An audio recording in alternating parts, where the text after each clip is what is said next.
어머니, 이제 나가주세요. 더는 이렇게 한 집에서 지낼 수가 없어요. 갑자기 웬 말이니?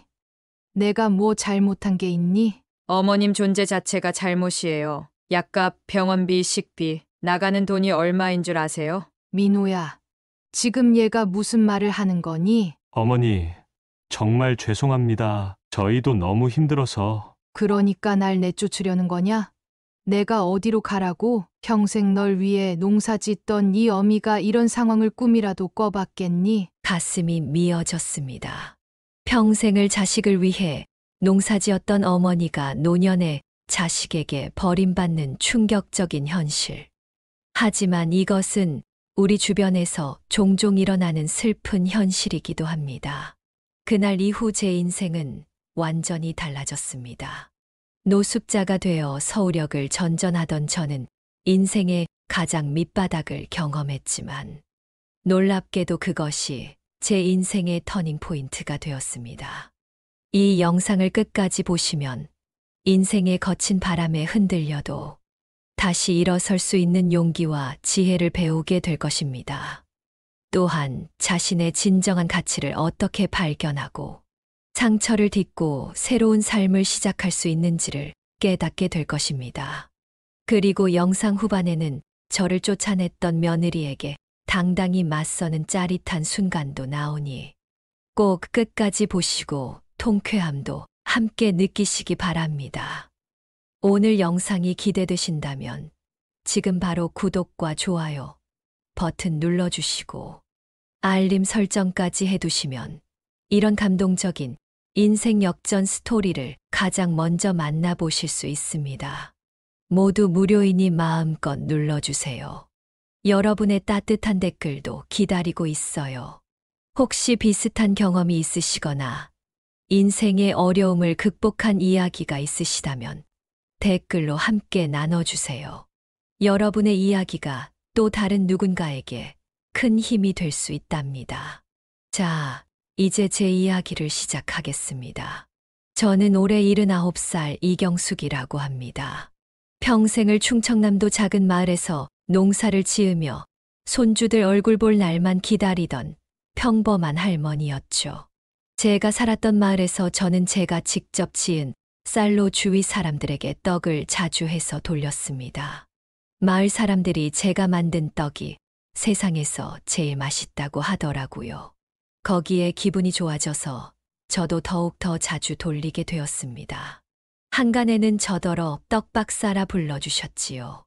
내가 직접 재배한 찹쌀과 맵쌀로 빚은 떡은 인근 지역까지 소문이 자자했답니다. 마을 잔치마다 내 손을 거치지 않은 떡은 없었어요. 우리 마을 잔치는 경숙 씨 떡이 있어야 제대로 된 잔치지. 그 정성과 손맛은 어디서도 찾아볼 수 없어. 이장님이 항상 그렇게 말씀하셨어요. 설날이면 가래떡, 추석이면 송편, 돌잔치에는 수수팥떡까지. 마을의 크고 작은 일에는 늘 내 떡이 중심에 있었지요. 농사일도 소홀히 하지 않으면서 틈틈이 정성껏 떡을 빚었던 내 손을 마을 사람들은 마법사의 손이라고까지 불러주었습니다.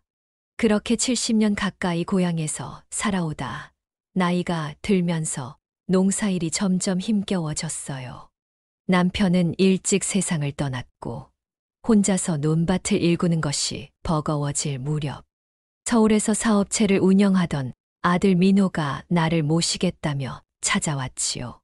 어머니, 이제 그만 농사 짓고 서울로 오세요. 저희와 함께 살면 훨씬 편할 거예요. 의료시설도 좋고 손주들도 볼 수 있잖아요. 처음에는 고향을 떠나는 것이 정말 망설여졌어요. 하지만 민호의 진심 어린 설득과 손주들을 더 자주 볼 수 있다는 생각에 결국 서울행을 결정했답니다.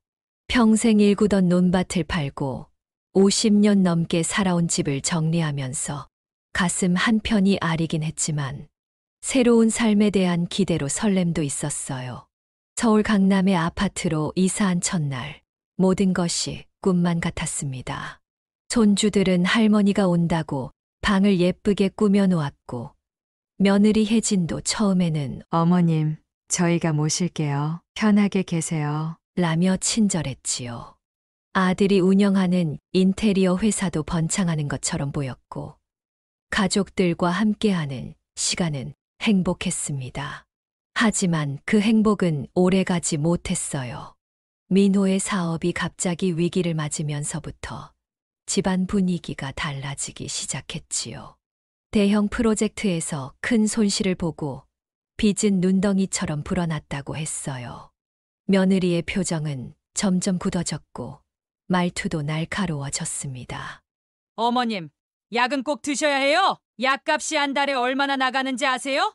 우리 처지가 어떤지 생각 좀 해주세요. 나는 점점 집안에서 눈치를 보게 되었어요. 내가 부담이 된다는 것을 느끼면서도 고향으로 돌아갈 수도 없었지요. 이미 모든 것을 정리하고 온 상태였으니까요. 그렇게 불안한 나날을 보내던 어느 아침, 결국 피할 수 없는 순간이 찾아왔어요. 어머님, 죄송하지만 더는 어머님까지 모실 여력이 없어요. 다른 곳으로 가주셨으면 해요. 며느리의 차가운 말에 나는 마치 천둥을 맞은 듯 멍해졌어요. 아들 민호도 고개를 숙인 채 변명처럼 말을 이었지요. 어머니, 정말 미안해요. 지금 회사가 부도 직전이고 며칠만 시간을 주시면. 하지만 며느리는 이미 내 짐을 싸고 있었어요. 마치 오래전부터 계획했던 일인 듯 빠르고 능숙하게 내 옷가지를 여행 가방에 밀어 넣었지요. 평생 떡을 빚던 내 손은 떨리고 있었지만 더 이상 비참한 모습을 보이고 싶지 않았어요. 됐다. 내가 나갈게. 내가 평생 이 손으로 벌어먹고 살았는데 굶어 죽진 않을 거야. 나는 간단한 짐만 챙겨 집을 나섰어요. 학교에 간 손주들과는 인사도 못했습니다. 아파트 현관문을 나오는 순간 바깥 공기가 유난히 차갑게 느껴졌어요. 시골의 맑은 공기와는 달리 서울의 찬바람은 내 마음처럼 싸늘했지요. 가방 하나 들고 도시의 거리를 헤매다 결국 서울역으로 향했어요. 평생 농사 짓던 손으로 다른 일자리를 찾을 수 있을까 하는 막연한 희망이 있었지만 73세의 나이에 일자리는 쉽게 주어지지 않았어요. 그렇게 서울역 대합실의 벤치에 앉아 인생의 막다른 골목에 선 기분이었답니다. 밤이 깊어지자 영내 방송이 울려 퍼졌어요. 역사, 내 노숙행위는 금지되어 있습니다. 이용객 여러분의 협조 부탁드립니다. 경비원의 손길에 깨어난 나는 가방을 들고 밖으로 나와야 했지요. 서울의 밤거리는 고향의 어두운 밤보다 훨씬 무섭고 차가웠습니다. 역 주변의 구석진 곳에 몸을 웅크린 채 그날 밤을 보냈어요. 평생 농사일로 단련된 몸이었지만 73세의 나이에 거리에서 노숙하는 것은 너무도 가혹했지요. 새벽 공기에 온몸이 얼어붙은 듯했고 관절은 욱신거렸어요. 이렇게 끝나는 건가? 내 인생이. 절망 속에 며칠을 보내던 중 우연히 서울역 인근에서 노숙자들을 위한 무료 급식소 정보를 들었어요. 평생 자존심 강하게 살아온 나에게는 남의 도움을 받는다는 것이 쉽지 않았지만 이미 가진 돈도 바닥을 드러내고 있었습니다. 배고픔과 자존심 사이에서 결국 배고픔이 이기고 말았습니다. 서울역 주변에서의 첫 밤은 정말 끔찍했어요.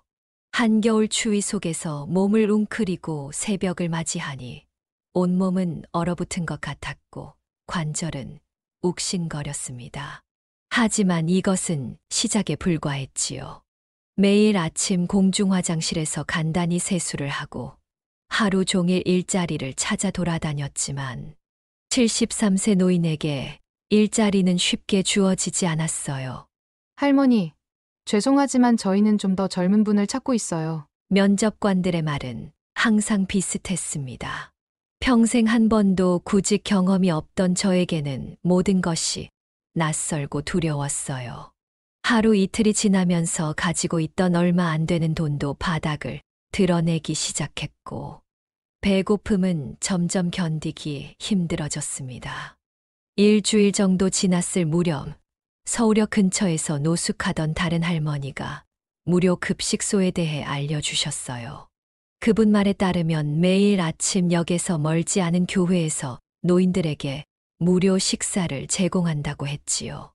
아침 7시부터 줄 서야 해. 사람 많으니까. 일찍 가야 먹을 수 있어. 평생 자존심 강하게 살아온 제게는 남의 도움을 받는다는 것이 정말 어려웠어요.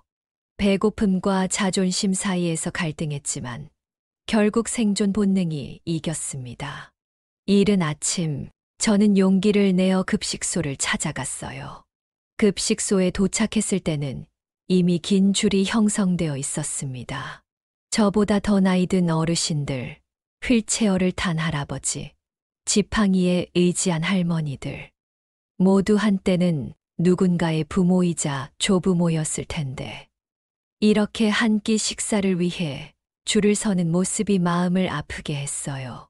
1시간 넘게 줄을 서서 기다린 끝에 받은 아침 식사는 간단한 밥과 국, 그리고 작은 반찬 2가지가 전부였지만 그 순간만큼은 고향에서 먹던 어떤 진수성찬보다 소중하게 느껴졌어요. 식사를 마치고 급식소를 나오는데 자원봉사자 한 분이 다가왔습니다. 친절한 미소를 지닌 중년 여성이었어요. 할머니, 혹시 일자리 찾고 계세요? 근처에 노인 일자리 센터가 있는데 한번 가보시는 게 어떨까요? 그분의 안내로 노인 일자리 센터를 찾아갔고 상담사와 면담을 하게 되었습니다. 제 농사 경험과 특히 떡 만드는 기술에 관해 이야기했더니 상담사 분이 눈을 반짝이며 말씀하셨어요. 마침 저희가 연계하는 곳 중에 작은 떡집이 있어요. 보조 인력을 구하고 있는데 할머니 같은 경험자를 찾고 있었거든요. 그날 오후 저는 센터 직원의 안내로 행복한 떡집이라는 작은 가게를 방문했습니다. 60대 중반의 박명자 사장님은 저를 반갑게 맞아주셨어요.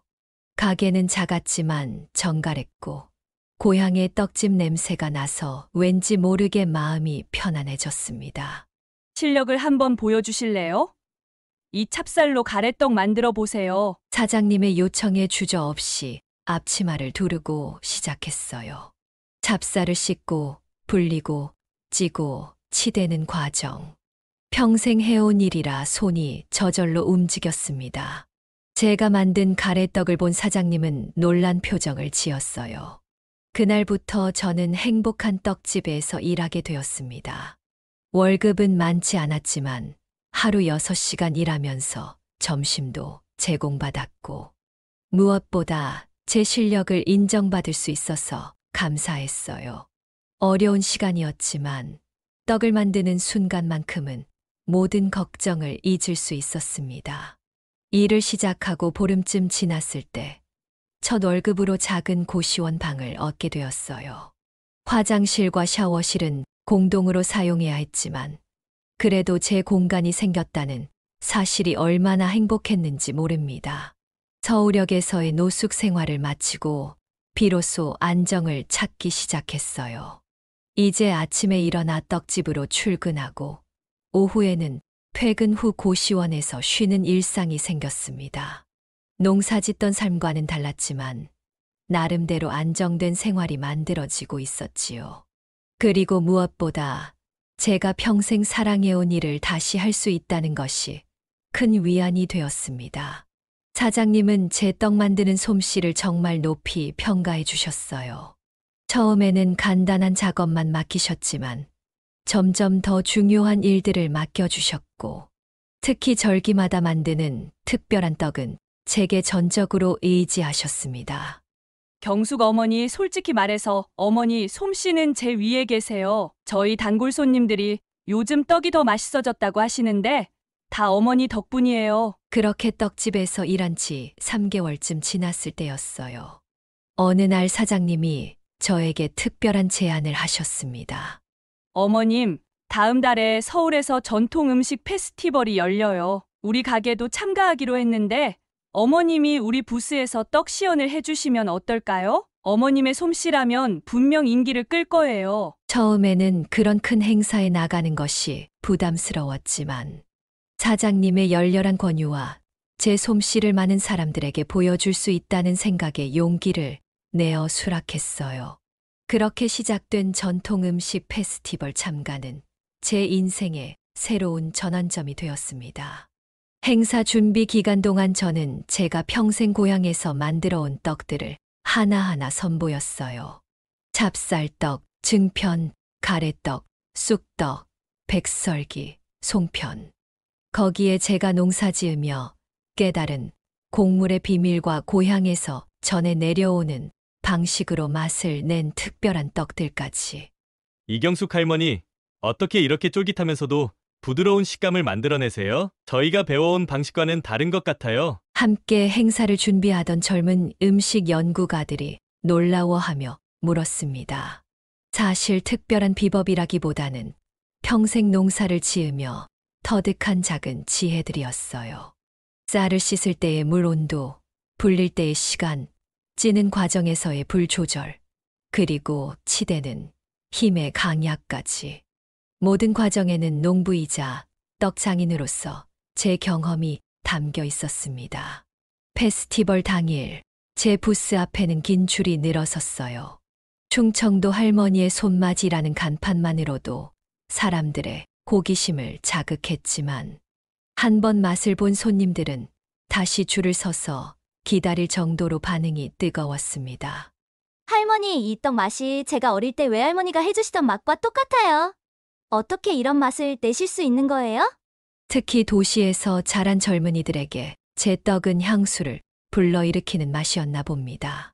그들의 눈빛에서 고향을 그리워하는 마음이 느껴졌어요. 그렇게 3일간의 페스티벌은 대성공으로 마무리되었고, 행사가 끝날 무렵에는 제 떡을 사기 위해 미리 예약하는 손님들까지 생겼습니다. 페스티벌 마지막 날, 정장 차림의 중년 남성이 제 부스를 찾아왔습니다. 그는 자신을 전통미소 프랜차이즈의 대표 박진우라고 소개했어요.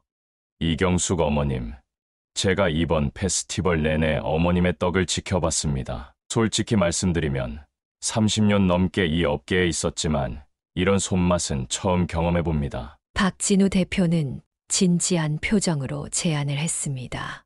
그의 회사 전통미소는 전국에 20개 지점을 가진 전통떡 프랜차이즈였어요. 그는 제가 가진 손맛과 비법으로 특별한 브랜드를 만들고 싶다고 했습니다. 경숙내 시골떡이라는 브랜드로 시작해보면 어떨까요?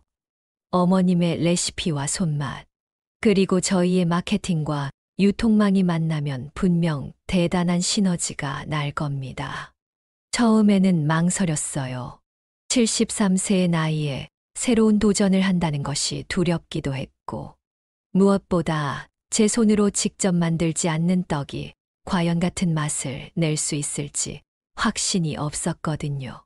하지만 박 대표는 제가 직접 젊은 떡 장인들을 교육하고 품질 관리를 맞는 방식으로 진행하자고 제안했습니다. 깊은 고민 끝에 저는 그의 제안을 받아들였습니다. 그리고 그것은 제 인생의 가장 현명한 선택 중 하나였어요. 경숙내 시골 떡의 첫 매장은 강남의 번화가에 문을 열었습니다. 현대적인 인테리어 속에 전통의 맛을 담아낸 콘셉트가 도시 사람들의 마음을 사로잡았어요. 매장 한켠에는 제가 직접 떡을 만드는 공간이 마련되었고, 손님들은 떡이 만들어지는 과정을 구경할 수 있었습니다. 저는 매일 그곳에서 떡을 만들며 젊은 장인들에게 비법을 전수했고, 손님들과 이야기를 나누며 잊혀가는 우리 떡 문화를 알렸습니다. 경숙내 시골떡은 오픈 한 달 만에 강남 지역의 핫플레이스로 자리 잡았고, 3개월 후에는 두 번째 매장이 명동에 문을 열었습니다. 저는 자식 집에서 쫓겨난 지 불과 1년 만에 전국적으로 알려진 떡 브랜드의 대표가 되었습니다. 게다가 인생 후반기에 이룬 저의 성공 스토리는 여러 매체에서 주목받기 시작했어요. 방송과 잡지에서 인터뷰 요청이 쏟아졌고, SNS에서는 제가 떡 만드는 모습을 담은 영상이 인기를 끌었습니다. 많은 사람들이 저의 인생 역전 스토리에 감동하고 희망을 얻었다고 말해 주었어요. 73세의 노숙자가 된 할머니가 1년 만에 성공한 사업가로 거듭난 이야기는 특히 노년층에게 큰 용기를 주었습니다. 그러던 어느 날 경숙내 시골 떡이 텔레비전과 SNS에서 화제가 되었을 때 제가 가장 두려워했던 순간이 찾아왔습니다. 강남 본점에서 근무하던 평범한 어느 오후 매니저가 다급히 저를 불렀어요. 사장님을 꼭 만나야 한다는 손님이 계세요. VIP룸으로 안내해드렸는데. 의아한 마음으로 VIP룸 문을 열었을 때 그곳에 있는 사람들을 보고 저는 얼어붙었습니다. 예전에 저를 집에서 쫓아냈던 며느리 혜진이 화려한 명품 옷을 차려입고 앉아 있었고 옆에는 낯선 남자가 있었어요. 두 사람 모두 비싼 옷과 액세서리로 치장하고 있었습니다. 어머님, 오랜만이에요. 정말 대단하시네요. TV에서 봤어요. 혜진의 목소리는 달콤했지만 그 눈빛은 여전히 차가웠습니다. 1년 전 저를 내쫓던 그날이 선명하게 떠올랐어요. 옷가지를 여행 가방에 던져 넣으며 당장 이 짐 갖고 나가세요. 라고 소리치던 그 모습이 누구시죠? 저는 최대한 감정을 누르며 물었습니다. 혜진은 당황한 듯 했지만 곧 웃음을 지으며 말했어요. 그녀는 작년에 민호와 이혼했다고 했고 옆에 있는 남자는 부동산 개발 회사를 운영하는 최 대표라고 했습니다. 둘은 1년 전부터 사귀고 있다고 해요. 그들은 전통 한옥마을을 테마로 한 복합상가 사업에 경숙내 시골떡을 메인 테넌트로 삼고 싶다며 3억 원의 투자금을 요청했습니다. 그 말에 저는 잠시 침묵했어요. 1년 전 10만 원을 던지듯 주며 저를 내쫓던 그 며느리가 이제 와서 3억을 요구하다니 인생이란 참 아이러니했습니다. 어머님, 그때는 정말 상황이 안 좋았어요. 지금은 다르고. 민호 오빠도 아직 어머님 생각 많이 해요. 손주들도 할머니 보고 싶어 해요. 내 아들과 손주들 이야기를 꺼내자 가슴이 찔렸지만 과거의 상처가 너무 선명했습니다. 손주까지 앞세워 저에게 돈을 달라고 하니 더 괘씸하게 느껴지기까지 했습니다. 하지만 저는 예전과 많이 달라져 있었습니다. 저는 침착하게 그들의 제안을 거절했어요. 그들이 떠난 후 가슴이 벅차오르는 것을 느꼈습니다. 1년 전 아무 말도 하지 못하고 집에서 쫓겨났던 제가 이렇게 당당하게 자신을 지킬 수 있게 되다니. 난 변한 게 아니야. 다만 내 가치를 알게 된 것뿐이지. 사무실로 돌아와 창밖을 바라보며 생각했어요. 더 이상 며느리의 눈치를 보며 존재감 없이 살아갈 필요가 없었습니다. 이제 저는 당당한 경숙내 시골 떡의 대표였으니까요. 며느리와의 마주침 이후 제 마음에는 묘한 변화가 일어나기 시작했습니다. 오랫동안 가슴 한구석을 차지하고 있던 무거운 감정들이 조금씩 가벼워지는 느낌이었어요. 과거의 아들 민호에게 느꼈던 분노와 배신감, 그리고 손주들을 그리워하는 마음이 뒤섞여 복잡했지만 이제는 그 감정들을 정면으로 마주할 힘이 생긴 것 같았습니다. 어느 일요일 오후 강남 본점에서 떡 시연회를 마치고 사무실에 돌아왔을 때였어요.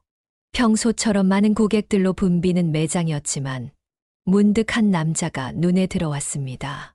유리창 밖에서 망설이듯 매장을 바라보고 있었어요. 자세히 보니 그것은 제 아들 민호였습니다. 심장이 빠르게 뛰기 시작했어요. 그를 마지막으로 본 것이 벌써 1년 전 제가 집에서 쫓겨나던 그날이었으니까요. 민호는 여위어 보였고 눈에는 피곤함이 서려 있었지만 과거의 초췌한 모습보다는 훨씬 단정해 보였습니다. 직원들에게 잠시 자리를 비운다고 말하고 매장 밖으로 나갔습니다. 민호는 저를 보자 놀란 듯했고 몸이 굳어버렸어요. 몇 초간 침묵이 흘렀고 결국 제가 먼저 입을 열었습니다. 민호야, 어쩐 일이니? 민호는 우물쭈물하며 마침내 떨리는 목소리로 말했습니다.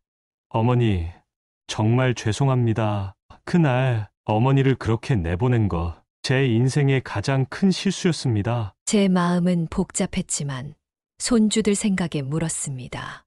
아이들은 어떻게 지내니? 민호는 제 질문에 얼굴이 환해지며 아이들 이야기를 해주었습니다. 주말에 아이들과 함께 방문해도 될지 조심스럽게 물었고 저는 잠시 망설임 끝에 허락했습니다. 손주들을 보고 싶은 마음이 그간의 상처보다 컸으니까요. 토요일 오후 제 작은 아파트 초인종이 울렸습니다. 문을 열자마자 미나가 달려와 제 허리를 꼭 안았어요. 준수는 수줍어하며 뒤에 서 있다가 천천히 다가와 인사를 했습니다. 아이들과 함께하는 시간이 늘어날수록 과거의 상처는 조금씩 아물어 갔습니다. 아이들의 순수한 사랑이 제 마음의 빈자리를 채워주는 것 같았어요. 민호와 손주들과의 재회는 제 삶에 새로운 활력을 불어넣었습니다. 토요일마다 떡 만들기를 가르치며 보내는 시간은 우리 모두에게 치유의 시간이 되었어요. 특히 미나는 제 손놀림을 유심히 관찰하면서 떡 만드는 법을 금세 배워갔습니다. 준수도 처음에는 관심이 없는 척했지만 점점 흥미를 보이기 시작했어요. 그렇게 가족과의 관계가 회복되어 가는 동안 경숙내 시골떡은 계속해서 성장했습니다. 첫 매장을 열고 1년 반이 지나자 전국에 10개가 넘는 매장을 가진 기업이 되었습니다. 사람들은 경숙 할머니의 손맛을 찾아 일부러 먼 곳에서도 찾아왔고 매장마다 긴 줄이 늘어서는 것이 일상이 되었습니다. 이런 성공 스토리가 한 방송국의 다큐멘터리 팀 눈에 띄었어요. 그들은 인생 역전 시리즈의 첫 번째 주인공으로 저를 선정했다고 했습니다. 처음에는 카메라 앞에 서는 것이 부담스러웠지만 제 이야기가 어려움을 겪는 누군가에게 용기가 될 수 있다면 좋겠다는 생각에 출연을 결정했어요. 한 달간의 촬영은 정말 특별한 경험이었습니다. 카메라 팀은 제가 새벽에 일어나 떡을 준비하는 모습부터 강남 본점에서 손님들과 이야기를 나누는 장면, 그리고 아들 민호와 손주들과 함께하는 주말의 모습까지 담았어요. 때로는 제가 서울역에서 노숙했던 그 장소를 다시 찾아가기도 했습니다. 이곳에서 첫 밤을 보냈어요. 추위에 떨며 내일이 오지 않길 바랐죠. 하지만 지금 생각해보면 그 밤이 제 인생의 전환점이었어요. 바닥까지 내려가야 진짜 올라갈 수 있었던 것 같아요. 다큐멘터리는 73세의 기적 경숙 할머니의 인생 역전이라는 제목으로 주요 방송 채널에서 방영되었어요. 시청률이 15%를 넘는 대성공을 거두었습니다. 방송이 나간 다음 날 전국의 경숙내 시골떡 매장 앞에는 긴 줄이 늘어섰고 전화와 이메일로 응원 메시지가 쇄도했어요. 더 놀라운 것은 방송 이후 일어난 변화였습니다. 제가 노숙인들과 어려운 노인들을 위해 시작한 따뜻한 떡 프로젝트에 많은 사람들이 동참해 주었어요. 이 프로젝트는 매장에서 판매되는 떡 한 개당 100원씩을 적립해 소외된 이웃들에게 떡을 나눠주는 활동이었는데 다큐멘터리 방영 후 후원금이 10배 이상 늘어났습니다. SNS에서는 샵 경숙 할머니 챌린지가 트렌드가 되었어요. 젊은이들이 자신의 할머니, 할아버지에게 감사 인사를 전하거나 주변의 어려운 어르신들을 돕는 모습을 인증하는 캠페인이었습니다. 제 이야기가 세대 간의 소통과 이해를 촉진하는 계기가 되었다는 사실이 너무 감사했어요. 방송 이후 여러 대학에서 특강 요청도 왔습니다. 처음에는 마이크 앞에 서는 것이 너무 떨렸지만 젊은 학생들의 진지한 눈빛을 보며 용기를 냈지요. 제 강연의 주제는 떡에서 배우는 인생의 지혜였습니다. 떡은 정성과 기다림의 예술이에요. 쌀을 불리고 찌고 치대는 과정, 모두 서두르면 안 돼요. 인생도 마찬가지예요. 때로는 기다릴 줄 알아야 하고, 때로는 온 힘을 다해 치대야 해요. 그러면 결국 달콤하고 쫄깃한 결과가 기다리고 있죠. 학생들은 제 말 한마디 한마디에 집중했고, 강연 후에는 긴 줄을 서서 사인과 함께 인생 조언을 구했습니다. 제가 그들에게 영감이 된다는 사실이 믿기지 않았어요. 서울역에서 노숙하던 그날, 이런 미래가 기다리고 있으리라고는 상상도 못했으니까요.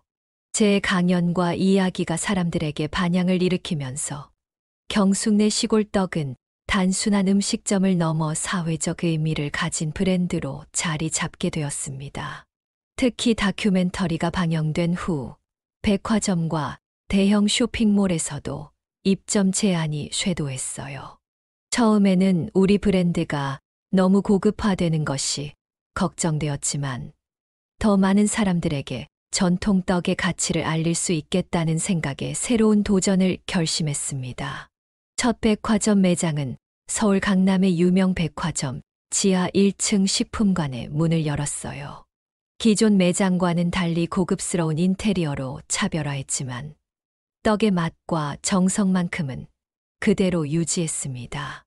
이 매장의 성공을 시작으로 서울과 부산에 각각 한 곳씩 백화점 매장을 추가로 열게 되었어요. 그런데 사업이 확장되면서 저는 중요한 문제에 직면했습니다. 매장이 늘어날수록 인력이 더 필요했고, 제가 모든 곳을 직접 관리할 수 없게 되었지요. 어느 날 밤, 이 문제로 고민하다가 문득 떠오른 생각이 있었어요. 바로 저처럼 어려움을 겪는 노인들에게 일자리를 제공하는 것이었습니다. 우리나라에는 일할 능력과 의지가 있어도 기회를 얻지 못하는 노인들이 많아요. 저처럼 인생의 전환점을 맞이할 기회조차 없는 분들이죠. 그분들에게 일자리를 드리고 싶어요. 박진우 대표에게 제 생각을 말했을 때 그는 처음에는 망설였습니다. 노인 인력만으로 매장을 운영하는 것이 가능할지, 서비스 품질은 유지될 수 있을지 걱정했지요. 하지만 저는 제 경험을 바탕으로 확신했어요. 노인들에게 필요한 것은 기회였습니다. 첫 시도로 대구에 있는 매장 하나를 시니어 매장으로 전환했어요. 60세 이상의 직원들로만 구성된 이 매장은 놀라운 성과를 보여주었습니다. 오히려 젊은 직원들보다 더 성실하고 책임감 있게 일했고, 손님들의 만족도도 높았어요. 특히 손님들은 어르신들의 따뜻한 정과 진심 어린 서비스에 감동했다고 합니다. 이 성공을 바탕으로 경숙내 시골떡은 시니어 친화 기업으로 방향을 전환했습니다.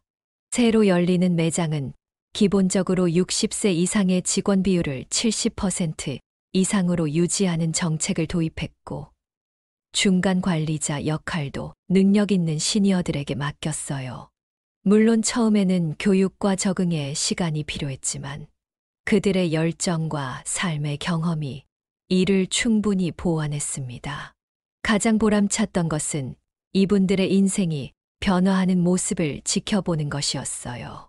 서대구 지점에서 일하시는 박말순 할머니는 남편과 사별 후 생활고에 시달리다 노숙 생활까지 경험하셨지만 지금은 매장의 팀장으로 일하며 자신의 삶을 되찾았다고 하셨어요. 경숙 씨 덕분에 다시 살아갈 용기를 얻었어요. 이제는 월급도 받고 내 삶에 자부심도 생겼어요. 무엇보다 아침에 일어날 이유가 생겼다는 게 가장 큰 변화예요. 이런 이야기들이 모여 경숙내 시골떡은 단순한 떡 브랜드를 넘어 사회적 기업으로 인정받기 시작했습니다. 고용노동부에서는 시니어 일자리 창출 우수기업으로 표창을 받았고, 여러 지자체에서도 협력 제안이 들어왔어요. 특히 의미 있었던 것은 시니어 재교육 프로그램이었습니다. 취업을 원하는 노인분들에게 기본적인 서비스 교육과 떡 만들기 기술을 가르치는 프로그램이었어요. 3주간의 교육을 마친 후에는 경숙내 시골 떡 매장이나 협력업체에 취업할 수 있도록 도왔습니다. 이 프로그램은 전국 각지에서 큰 호응을 얻었고, 많은 노인분들의 새 출발을 돕게 되었어요. 75세가 되어가는 나이에도 저는 일주일에 3번 이 교육 프로그램에 직접 참여했습니다. 제 경험과 지식을 나누는 것이 무엇보다 보람찼거든요. 교육생 중에는 저처럼 자식에게 버림받은 분들도 있었고, 평생 일만 하다 갑자기 은퇴한 후 갈 곳을 잃은 분들도 있었습니다.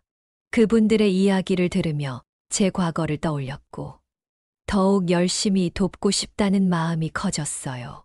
경숙내 시골떡은 2년 만에 전국에 20개 매장을 가진 알찬 브랜드로 성장했습니다.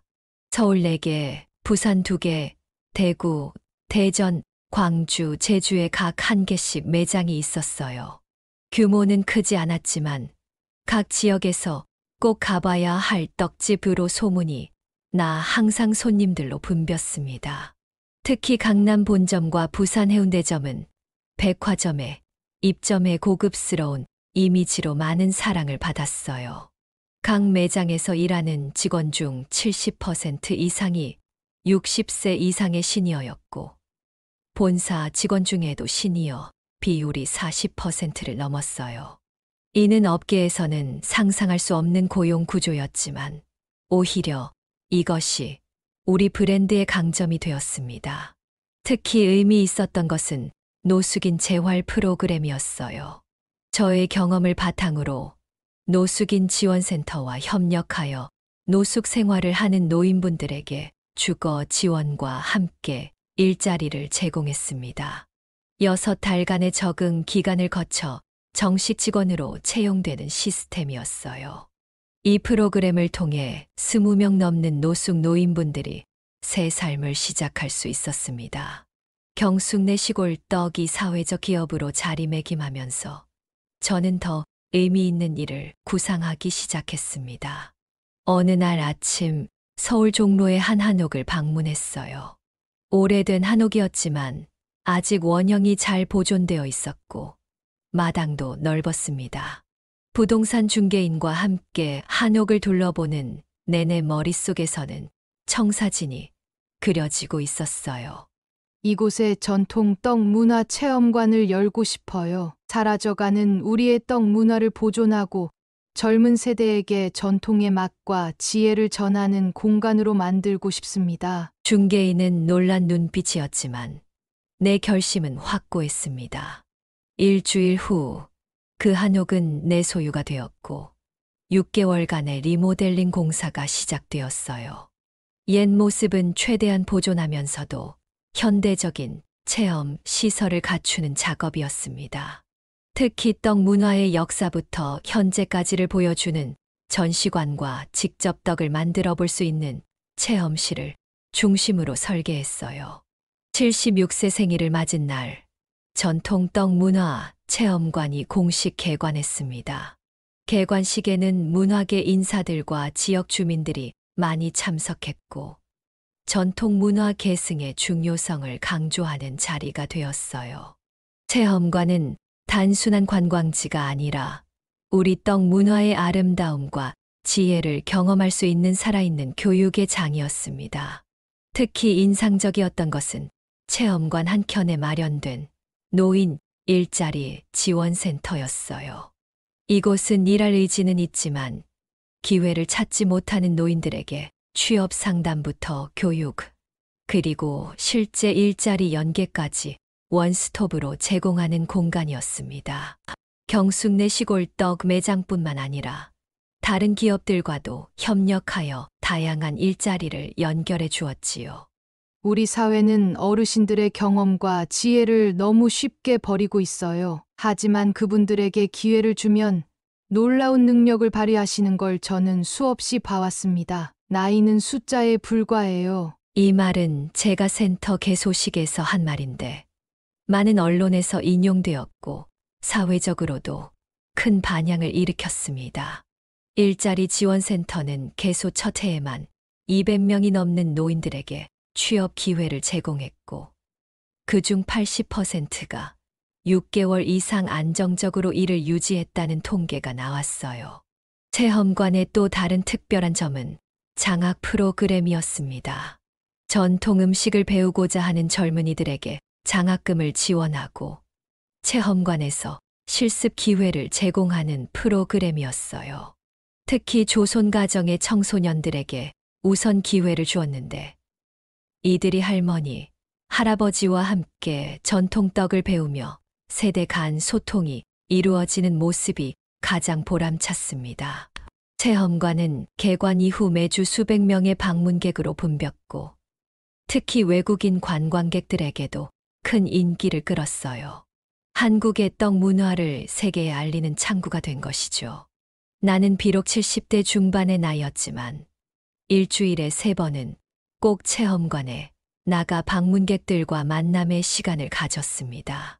특히 학생들의 단체 방문이 있는 날이면 직접 떡 만들기 시연을 하고 제 인생 이야기도 들려주었어요.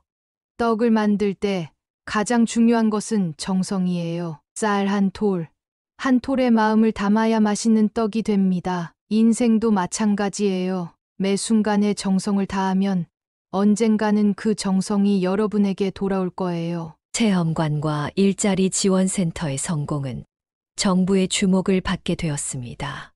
보건복지부에서는 노인 일자리 창출 우수 모델로 선정했고 문화체육관광부에서는 전통문화 계승 공로자로 저를 표창했어요.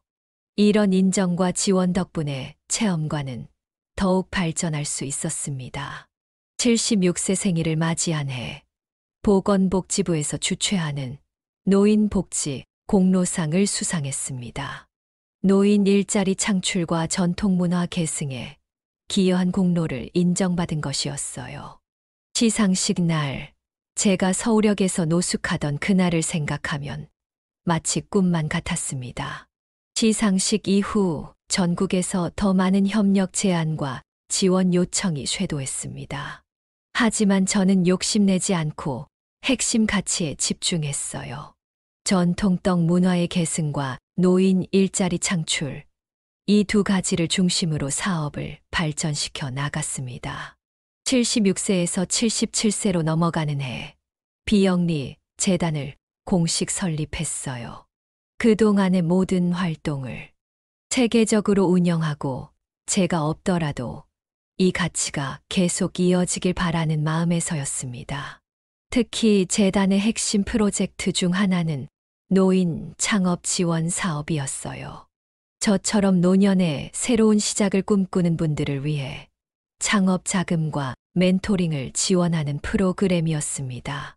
서울과 부산의 시니어 창업 지원 센터를 여러 노년층의 창업을 돕기 시작했고 매년 30개 이상의 노인 창업 사례가 탄생했어요. 특히 전통 먹거리, 공예, 서비스 분야에서 많은 성공 사례가 나왔고 이들 중 일부는 작지만 의미 있는 성공을 거두기도 했습니다. 돌이켜보면 서울역에서 노숙하던 그 날이 제 인생의 가장 중요한 전환점이었던 것 같아요. 그 경험이 없었다면 저는 지금 이 자리에 서지 못했을 것입니다.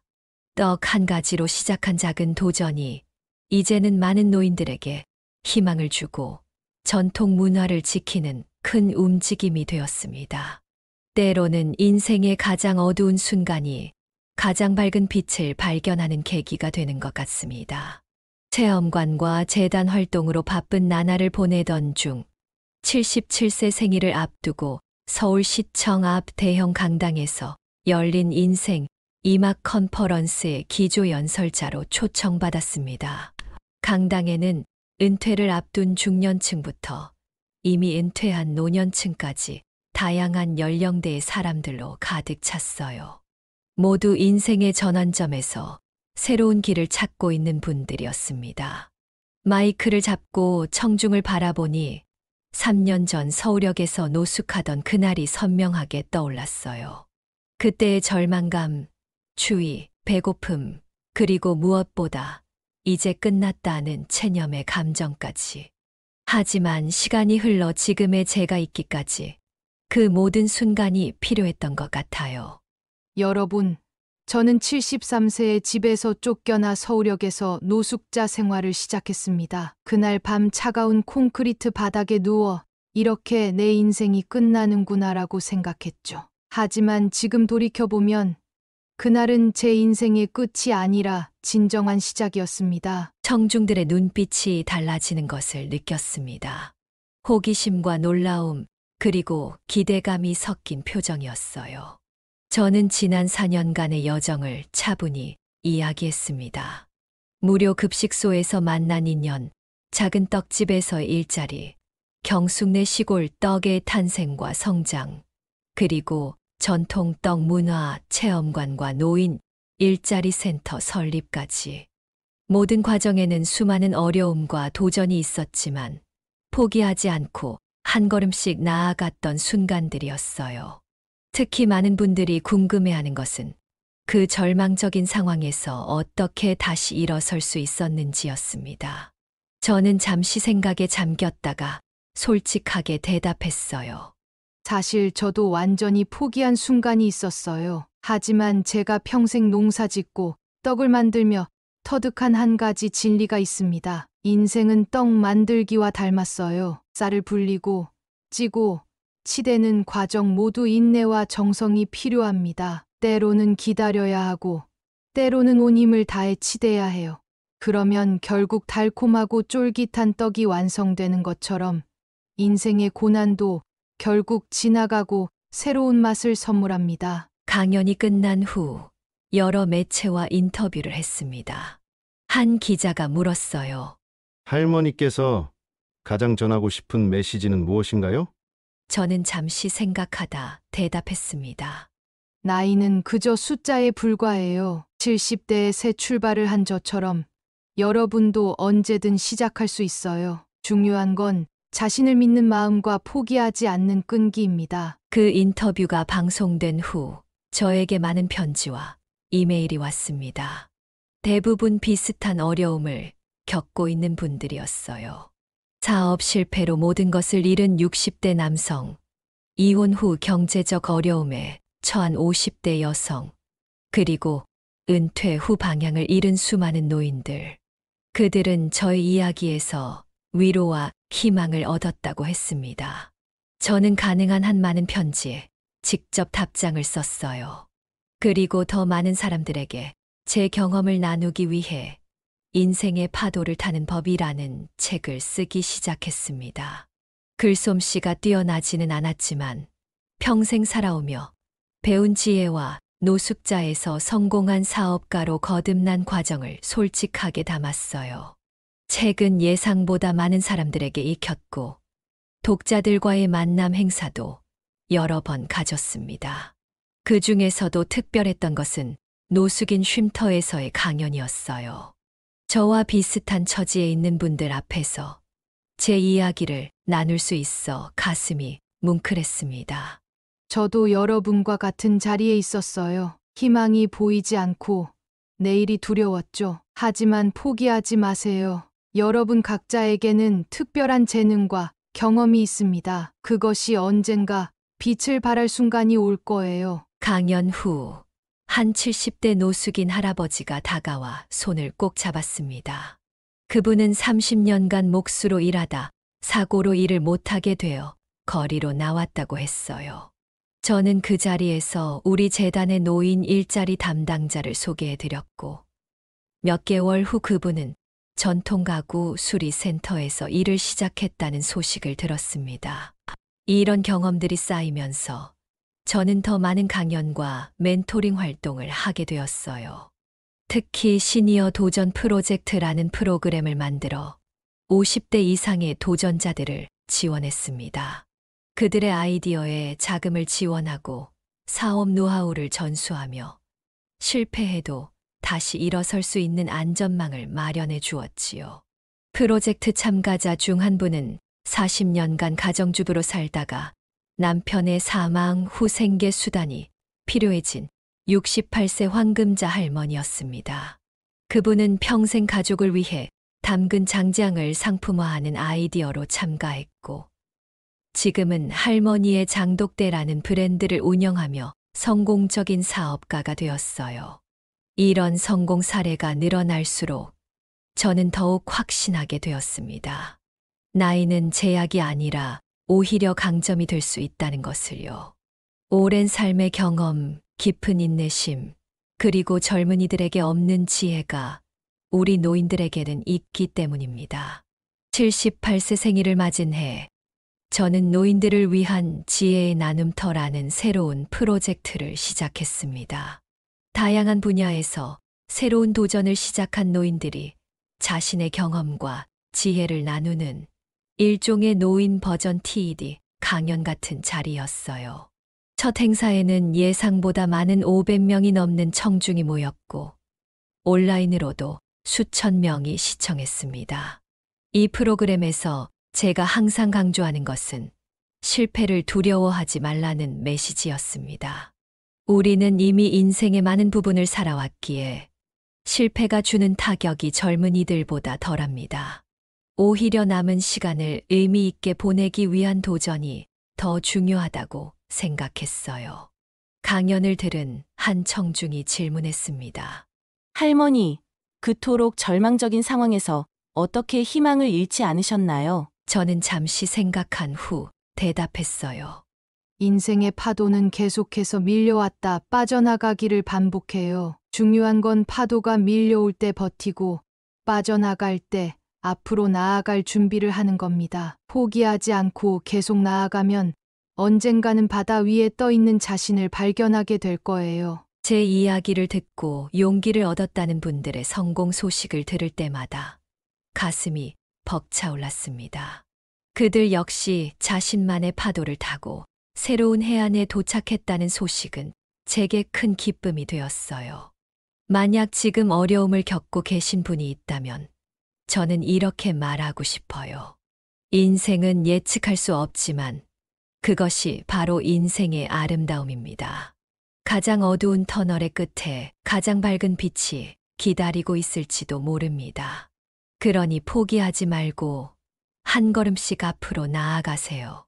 73세의 노숙자가 된 할머니도 새로운 시작을 할 수 있었다면 여러분도 분명 할 수 있습니다. 79세가 된 지금 제 삶을 되돌아보면 가슴이 벅차오릅니다. 노숙인 쉼터에서 강연하고 어려운 노인들에게 새 일자리를 연결해주고 젊은이들에게 전통떡의 아름다움을 가르치며 보낸 지난 6년은 제 인생에서 가장 보람찬 시간이었습니다. 서울의 한 대형 서점에서 인생의 마지막 페이지를 아름답게 쓰는 법이라는 주제로 북콘서트가 열린 날, 제 자리에 앉아 모인 사람들을 바라보니 감회가 새로웠습니다. 각계각층의 사람들로 가득 찬 행사장에는 특히 중장년층과 노년층이 많았어요. 그들의 눈빛에서 희망과 호기심이 느껴졌습니다. 제 이야기가 이렇게 많은 사람들에게 감동을 줄 줄은 정말 몰랐어요. 저는 그저 살아남기 위해 그리고 제가 할 수 있는 일을 했을 뿐인데 그것이 많은 분들에게 희망이 되었다니 오히려 제가 더 감사할 따름입니다. 북콘서트는 제 인생 이야기를 시작으로 제게 영감을 받아 새로운 인생을 시작한 사람들의 증언으로 이어졌어요. 65세에 처음으로 붓을 들어 이제는 유명 작가가 된 김명자 씨, 70세에 아내를 잃고 우울증에 빠졌다가 제 강연을 듣고 요리사의 꿈을 이룬 박철수 씨, 그리고 78세에 제 지원으로 전통 한복 브랜드를 창업한 이순희 씨까지. 이분들이 제 이야기를 듣고 인생을 바꾸었다고 말씀하시니 가슴이 뭉클했습니다. 노년기에 접어든 많은 분들이 저처럼 인생 2막을 시작하려는 움직임이 전국적으로 확산되고 있다니 믿기지 않습니다. 각 지자체에서는 노인 창업 지원센터가 생겨났고 전통 기술을 가진 노인들을 재조명하는 프로그램도 늘어났대요. 사회학자들은 이것을 노년 르네상스라고 부른다는데 제가 이런 변화의 작은 씨앗이 되었다니 감사할 따름입니다. 특히 기쁜 것은 제 이야기가 노인 문제에 대한 사회적 인식을 바꾸는데 기여했다는 점이에요. 이전에는 노인들을 단순히 복지의 대상으로만 여기는 경향이 있었지만 이제는 우리의 경험과 지혜가 사회적 자산이라는 인식이 확산되고 있다니 다행입니다. 행사가 끝나고 많은 분들이 사인을 받기 위해 줄을 서셨어요. 그 중에는 9살 소녀도 있었는데 제게 다가와 작은 목소리로 말했습니다. 할머니, 저도 커서 할머니처럼 되고 싶어요. 그 순간 제 눈에 눈물이 맺혔습니다. 제 이야기가 이제 모든 세대에게 영감을 주고 있다는 사실이 믿기지 않았거든요. 돌이켜보면 제 이야기가 이렇게 많은 분들에게 희망이 될 줄은 정말 몰랐습니다. 그저 살아남기 위해 시작한 여정이 이제는 많은 분들의 인생을 변화시키는 계기가 되었다니 감사할 따름이에요. 서울역에서 노숙하던 그날, 이런 미래가 기다리고 있을 줄은 상상조차 못했으니까요. 제가 남기고 싶은 가장 큰 메시지는 인생은 언제든지 다시 시작할 수 있다는 것입니다. 나이는 숫자에 불과하고 중요한 것은 도전할 용기와 포기하지 않는 끈기입니다. 제 이야기가 앞으로도 많은 분들에게 작은 희망의 불씨가 되기를 간절히 바랍니다. 제 이야기가 여러분께 조금이라도 희망과 용기를 드렸다면 정말 기쁠 것 같아요. 73세의 서울역에서 노숙하던 그날, 이렇게 많은 분들과 제 인생 이야기를 나누게 될 줄은 정말 몰랐습니다. 서울역의 차가운 바닥에서 시작된 제 여정이 경숙내 시골떡이라는 전국적인 브랜드로 성장하고 수많은 노인분들께 일자리와 희망을 드릴 수 있게 되었다니 인생은 정말 예측할 수 없는 것 같아요. 여러분도 지금 어떤 어려움을 겪고 계시더라도 절대 포기하지 마세요. 인생은 언제든 새롭게 시작할 수 있습니다. 나이는 그저 숫자에 불과해요. 중요한 것은 용기와 끈기, 그리고 자신을 믿는 마음입니다. 오늘 이 영상이 마음에 드셨다면 구독과 좋아요 버튼 눌러주시고 알림 설정도 해두시면 이런 감동적인 인생 역전 스토리를 가장 먼저 만나보실 수 있습니다. 여러분의 이야기도 댓글로 남겨주세요. 어떤 어려움을 겪고 계신지 또는 어떻게 그 어려움을 극복하셨는지 여러분의 경험이 또 다른 누군가에게 큰 힘이 될 수 있답니다. 모두 무료이니 마음껏 눌러주시고요. 혹시 주변에 어려움을 겪고 계신 분들이 있으시다면 이 영상을 공유해 주세요. 함께 나누는 희망의 메시지가 더 많은 분들에게 전해질 수 있도록 말이에요. 그럼 다음 이야기에서 다시 뵙겠습니다. 지금까지 인생의 후반부를 이야기하다 지혜사연이었습니다. 끝까지 들어주셔서 진심으로 감사합니다.